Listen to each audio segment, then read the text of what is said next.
Hello നമസ്കാരം, ഞാൻ അശ്വിനി. വാസ്തുപരമായിട്ട് നമുക്ക് ഒരുപാട് സംശയങ്ങളുണ്ട്. അതുപോലെ തന്നെ അതിനെക്കുറിച്ചിട്ട് ഒരുപാട് ഉത്തരങ്ങളും കിട്ടാനുണ്ട്.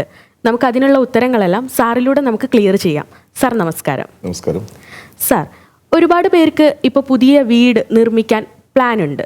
അപ്പം അവരത് തുടങ്ങുന്ന സമയത്ത് എവിടെ തൊട്ടിട്ടാണ് അതിൻ്റെ വാസ്തു കാര്യങ്ങൾ നോക്കി തുടങ്ങേണ്ടത്? പലരും ചെയ്യുന്ന തെറ്റ് ഈ ചോദ്യത്തിൽ തന്നെ ഉണ്ട്. എങ്ങനെയെന്ന് വെച്ച് കഴിഞ്ഞാൽ, ഒരു വീട് സ്ഥലമെല്ലാം മേടിച്ച് വീട് കെട്ടുന്ന സമയത്ത് പലരും വാസ്തു എന്നുള്ള സബ്ജക്റ്റ് പോലും ചിന്തിക്കുന്നത്. എന്നെ കേൾക്കുന്ന ആർക്കെങ്കിലും ഒരു ഭവനം എന്നുള്ളത് മനസ്സിലൊരു ആഗ്രഹമുണ്ട്, ഒരു പുതിയൊരു വീട് മേടിക്കണം, വീട് കെട്ടി താമസിക്കണം എന്നുണ്ടെങ്കിൽ എന്നെ കേൾക്കുന്ന ഏത് പേരും ഒരു ലാൻഡ് തിരഞ്ഞെടുക്കുമ്പോഴേ നിങ്ങൾ വാസ്തുവിനുള്ളിലോട്ട് വരണം. കാരണം നമ്മുടെ തുടക്കം അതാണ്. തെരു കുത്ത്, തെരു പാർവ എന്ന് പറഞ്ഞ രണ്ട് സഞ്ചി. അതായത് നീചഭാഗങ്ങളിൽ വന്ന് മുട്ടി ഇടതോ വലതോ തിരിഞ്ഞു പോകുന്ന വഴികൾ പോലും നമ്മുടെ ജീവിതത്തിനെ പിടിച്ചുലയ്ക്കും. ഒരുപക്ഷെ ഈ കോമ്പൗണ്ടിനുള്ളിൽ എന്ത് പ്രശ്നമുണ്ടെങ്കിലും നമുക്കത് ക്ലിയർ ചെയ്യാൻ പറ്റും. പക്ഷെ കോമ്പൗണ്ടിന് പുറത്തുള്ള വഴിയാണെങ്കിലോ നമുക്കൊന്നും ചെയ്യാൻ പറ്റില്ല. ആ ലാൻഡ് ലോക്കാവും.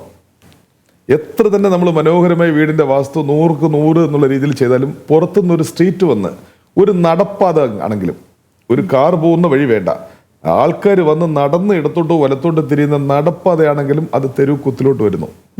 അതിൽ രണ്ടുണ്ട് കേട്ടോ. അത് നല്ല ഭാഗങ്ങളിലാണ് വരുന്നതെന്നുണ്ടെങ്കിൽ ഭയങ്കര വാസ്തു ഫലം അവർക്ക് അനുഭവിക്കാം. അൺഫോർച്യുനേറ്റ്ലി അതൊരു മോശം ഭാഗത്താണ് വരുന്നതെന്നുണ്ടെങ്കിൽ അവരതിന് വില കൊടുക്കേണ്ടിയിരിക്കും. ഒന്ന്. രണ്ട്, ആ രീതികളിൽ ഒരു ചതി പറ്റാതിരിക്കുവാൻ, അല്ലെങ്കിൽ ഇവർ കെട്ടുമ്പോഴത്തേക്ക് അവിടെ വഴി ഇല്ലായിരിക്കും. പലർക്കും പറ്റുന്ന അബദ്ധം എന്നറിയോ, ഇവരൊരു ലാൻഡ് മേടിക്കുമ്പോൾ അവിടെ സ്വാഭാവികമായിട്ട് വഴി ഇല്ലായിരിക്കും. വഴി കൃത്യമായിട്ട് തിരഞ്ഞെടുക്കില്ല. അടുത്ത സ്ഥലങ്ങൾ അളന്ന് മുറിച്ച് വിൽക്കുമ്പോൾ ഓട്ടോമാറ്റിക്കായിട്ട് അവിടെ ഒരു വഴി വരും.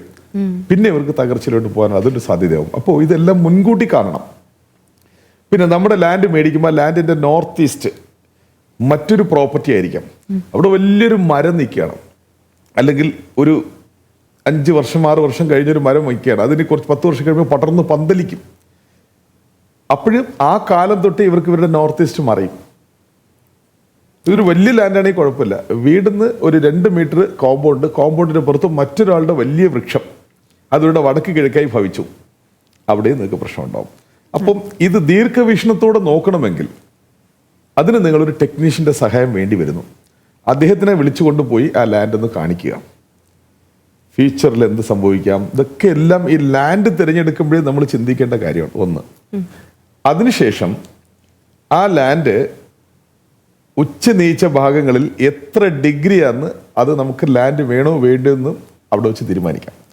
ഇതെല്ലാം ഭംഗിയായെങ്കിൽ മാത്രമേ നിങ്ങൾക്ക് രണ്ടാമത് ആ വീട്ടിനോട്ട് കയറാൻ പറ്റുള്ളൂ. അപ്പോൾ ഒരു ടെക്നീഷ്യനെയോ അല്ലെങ്കിൽ വാസ്തുവോ പ്രയോജനപ്പെടുത്തേണ്ടത് ഭൂമി തിരഞ്ഞെടുക്കുന്നത് മുമ്പ് ആയാൽ ഉത്തമം. ചോദ്യത്തിന് ഉത്തരമായില്ലേ? അതെ, ശരി. ഈ വാസ്തു എന്ന് കേൾക്കുമ്പോൾ തന്നെ പഞ്ചഭൂതങ്ങൾ എന്ന് പറഞ്ഞൊരു സംഭവത്തിനെ കുറിച്ചിട്ട് നമ്മൾ എല്ലാവരും കേൾക്കുന്നുണ്ട്. എന്താണ് ഇവ തമ്മിലുള്ള ബന്ധം? വാസ്തുവിന്റെ അടിസ്ഥാനം തന്നെ പഞ്ചഭൂതങ്ങളല്ലാണ്. അയംഭൂതങ്ങൾ തമിഴിൽ പറയും, പഞ്ചഭൂതങ്ങൾ, 5 എലമെന്റ്സ്. അപ്പോൾ അതെങ്ങനെയെന്ന് വെച്ച് കഴിഞ്ഞാൽ ജലം, അഗ്നി, ഭൂമി, കാറ്റ്, ആകാശം. നീർ, നിലം, നെരുപ്പ്, ആകായം, കാറ്റ്.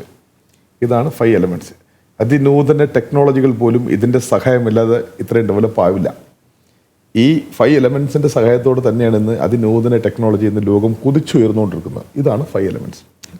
അപ്പോൾ അത് വാസ്തുവിലോട്ട് എങ്ങനെ കണക്ട് ചെയ്യണമെന്ന് വെച്ച് കഴിഞ്ഞാൽ, വാസ്തുവിൽ 4 ദിക്കുണ്ട്: വടക്ക്, കിഴക്ക്, തെക്ക്, പടിഞ്ഞാറ്.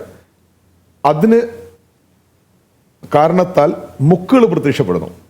അപ്പോൾ വടക്കും കിഴക്കും കൂടെ ചേരുന്ന മൂല ഈശാന്യം. അപ്പോൾ ഒരു വടക്ക് ദിക്കായി, അടുത്തത് കിഴക്കാണ്. അപ്പോൾ വടക്കും കിഴക്കും കൂടെ ചേരുന്ന മൂല ഈശാന്യം, ഈശാന്യമൂല.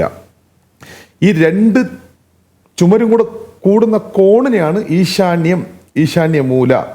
പക്ഷേ ആ പരിസരം മുഴുവനും ഈശാന്യത്തിന് പ്രശസ്തിയുണ്ട്.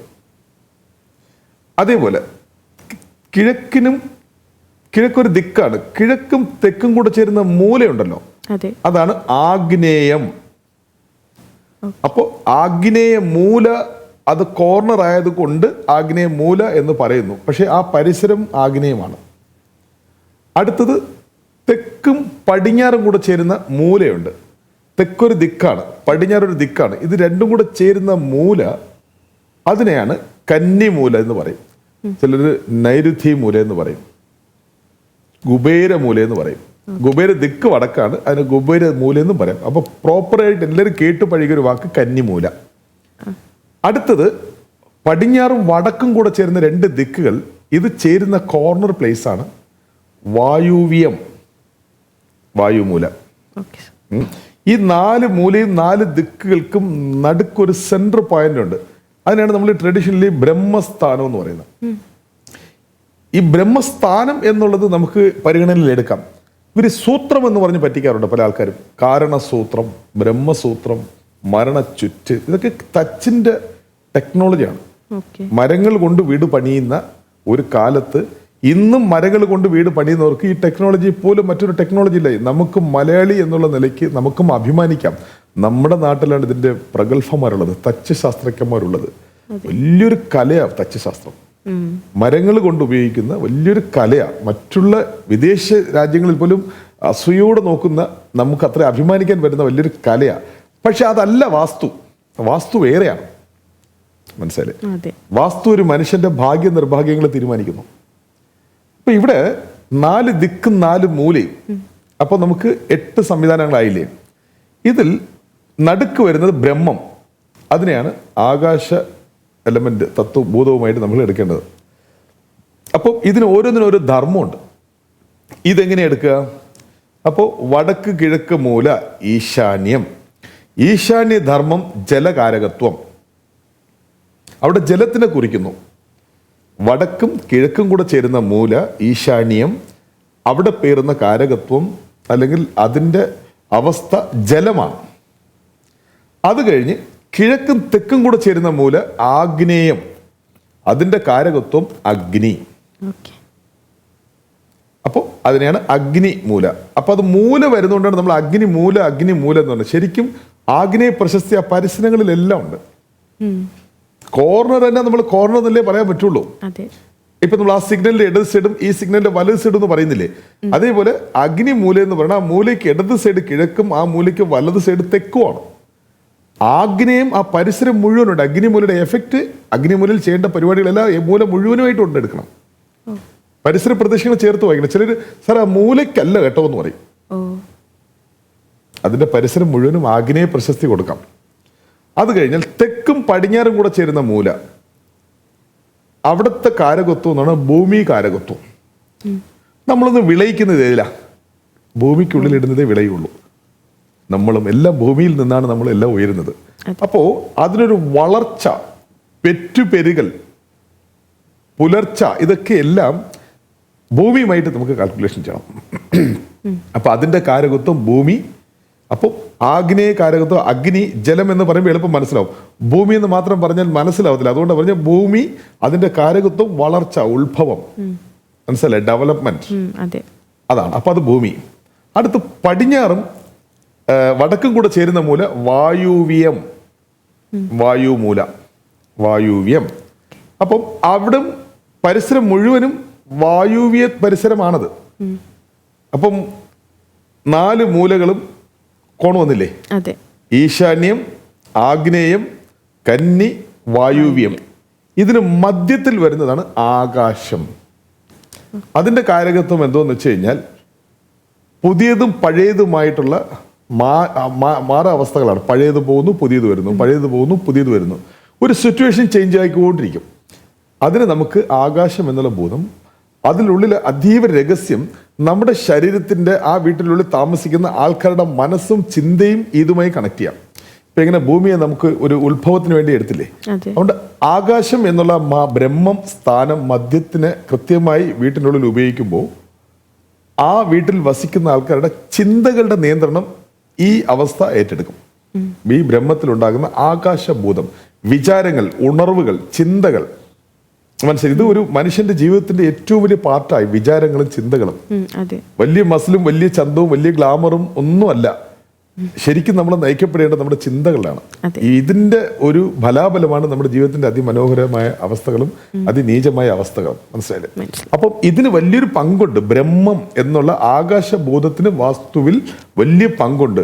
പല വീട്ടിലും വിഷമത്തോടെ ഞാൻ പോകുന്നത്. കാരണം ഒന്നും പറയാൻ പറ്റില്ല അവിടെ. കാരണം ചില വീട്ടിൽ ബ്രഹ്മം നഷ്ടപ്പെടുത്തി വീട് കെട്ടിക്കളയും.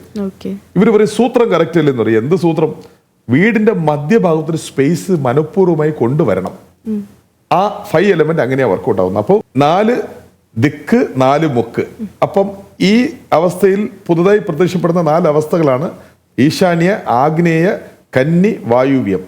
അപ്പം 5ാമത്തെ ഭൂതം ആകാശം, അത് മധ്യഭാഗത്ത് കൊണ്ടുവരിക. അപ്പൊ ഇത് 5ന്റെ കോമ്പിനേഷനാണ് ആ വീടിന്റെ അതിസമൃദ്ധി. അപ്പം ഈ 5നെയും എങ്ങനെ കൊണ്ടുവരണം എന്ന് വെച്ച് കഴിഞ്ഞാൽ, നമ്മുടെ വീട്ടില് നമുക്ക് ഇഷ്ടം, ഇപ്പൊ എനിക്ക് ഈ സീറ്റിൽ നിന്ന് സംസാരിക്കാൻ എനിക്ക് ഇഷ്ടം അല്ലേ?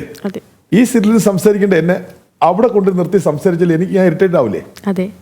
അതേപോലെ ഓരോ ഭൂതങ്ങൾക്കും അവരുടെ അവസ്ഥയ്ക്ക് അനുയോജ്യമായ വാസസ്ഥലങ്ങളെ ആ ഭൂമിക്കുള്ളിൽ കണ്ടെത്തി അവിടെ ഉറപ്പിക്കാം. അപ്പോൾ ആഗ്നേയമൂല, അവിടെ അഗ്നി സംബന്ധമായ ഒരു ഉണർവ് എപ്പോഴും ഉണ്ടാവും. നിങ്ങളുടെ എല്ലാവരുടെ വീട്ടിന്റെയും അഗ്നിമൂല, അഗ്നി റൂമിൽ ഇരുന്നാൽ ഫാൻ ഇല്ലാതെ ഇരിക്കാൻ പറ്റില്ല. ഒരു ചെറിയൊരു ഉഷ്ണം നമ്മൾ ഫീൽ ചെയ്തുകൊണ്ടിരിക്കും. അതേസമയം ഈശാന്യത്തിൽ നമ്മൾ ഫാൻ ഇല്ലെങ്കിൽ അല്പസമയം നിൽക്കാൻ പറ്റും. അത് മറ്റൊരു, ഇതെല്ലാം വളരെ സൂക്ഷ്മമായിട്ട് നിങ്ങൾ ശ്രദ്ധിച്ചാൽ മനസ്സിലാവും. അപ്പോൾ ഇതേപോലെ നമ്മൾ ഈ ഭൂതങ്ങളെ അവരുടെ യഥാസ്ഥാനങ്ങളിൽ ഇരുത്തി ആ കെമിസ്ട്രി വർക്കൗട്ട് ചെയ്യിപ്പിക്കഴിഞ്ഞാൽ അവയുടെ വാസ്തു ബലം കയറും. എവിടെയെങ്കിലും നിങ്ങൾ ഇതിന് ഓപ്പോസിറ്റായി കഴിഞ്ഞാൽ ഈ എനർജി അവിടെ ഡിസ്റ്റർബ് ആവുന്നു. അപ്പൊ ഇത് മിസ് കോമ്പിനേഷനിൽ ആ വീട്ടിൽ വസിക്കുന്നവർക്കും അതിന്റെ കാരകത്വം ഏർപ്പെടുന്നു. ഇത് ഇനി ഒരുപാട് സംസാരിക്കുന്നുണ്ട്. ഈ പ്രാഥമികമായിട്ടുള്ള ഈ വാസ്തു ബേസിനെ കുറിച്ച് തന്നെ എനിക്കൊന്നൊരു 10 വ്ലോഗ് പറഞ്ഞാലും തീരില്ല. നമ്മൾ മെല്ലെ മെല്ലെ മെല്ലെ മെല്ലെ അതിനെക്കുറിച്ച് പറയാം. കാരണം ഇതിന്റെ അടിസ്ഥാനം എന്ന് പറഞ്ഞാൽ 5 ഭൂതങ്ങൾ. ഇത് വാസ്തുവുമായി എങ്ങനെ ബന്ധപ്പെടുത്താം? വാസ്തു എന്ന് വെച്ചാൽ 5 ഭൂതങ്ങൾ, 5 എലമെന്റ്സ്, പഞ്ചഭൂതം. ഈ പഞ്ചഭൂതങ്ങൾ ഒരു വീട്ടിനുള്ളിൽ ഉണരുന്നതും ഉറങ്ങുന്നതും ഇങ്ങനെയാണെന്നാണ് ഞാൻ പറയുന്നത്. അതായത് യഥാസ്ഥാനത്ത് അത് കൊണ്ടുവരുന്നാൽ അത് ഉണർന്നിരിക്കും, സ്ഥാനം മാറിയാൽ അത് ഉറങ്ങിപ്പോവും. അത് മിസ് കോമ്പിനേഷനാണ്. അവിടെയാണ് വാസ്തുദോഷം എന്നുള്ള സംവിധാനം. നമ്മളൊരു വാക്ക്, ഇപ്പം നമ്മൾ വാക്കി പറയും വാസ്തുദോഷം കണ്ടു കേട്ടോ എന്ന് പറയുമ്പം ചിലർ കളിയാക്കി തിരിക്കും, എന്ത് ദോഷം, ഒരു കുഴപ്പമില്ലെന്ന് പറയും. ആ വാക്കുകൾ കുറവായതുകൊണ്ട് ഇപ്പോഴും നമ്മൾ പറയുന്നത്, പുതിയ പേരുകളൊന്നും ഇതുവരെ കണ്ടുപിടിച്ചില്ല, വാസ്തു തന്നെയാണ് ഇപ്പോൾ എല്ലാവരും പറയുന്നത്. ആ വാസ്തുവിന് പോരായ്മ ഉണ്ടെങ്കിൽ നമ്മുടെ സാധാരണ ഒരു ഗ്രാമീണ ഭാഷയിലെ വാസ്തുദോഷം ഉണ്ടെന്ന് പറയുന്നത് കേട്ടോ. സാറ് പറഞ്ഞ കാര്യങ്ങൾ നിങ്ങൾക്ക് മനസ്സിലായെന്ന് കരുതുന്നു. ഇതിനെപ്പറ്റി നിങ്ങൾക്ക് കൂടുതൽ സംശയങ്ങളോ ഇതിനെക്കുറിച്ചിട്ട് വാസ്തുവിനെ പറ്റി നിങ്ങൾക്ക് കൂടുതൽ പഠിക്കാൻ ആഗ്രഹമുണ്ടെങ്കിൽ സാറിൻ്റെ നമ്പർ നമ്മളിവിടെ ഡിസ്ക്രിപ്ഷൻ ബോക്സിൽ അറ്റാച്ച് ചെയ്തിട്ടുണ്ട്. അപ്പോൾ സാറിനെ നിങ്ങൾക്ക് വിളിക്കാം. കൂടുതൽ വീഡിയോസിനായി ചാനൽ സബ്സ്ക്രൈബ് ചെയ്ത് കാണുക. നന്ദി.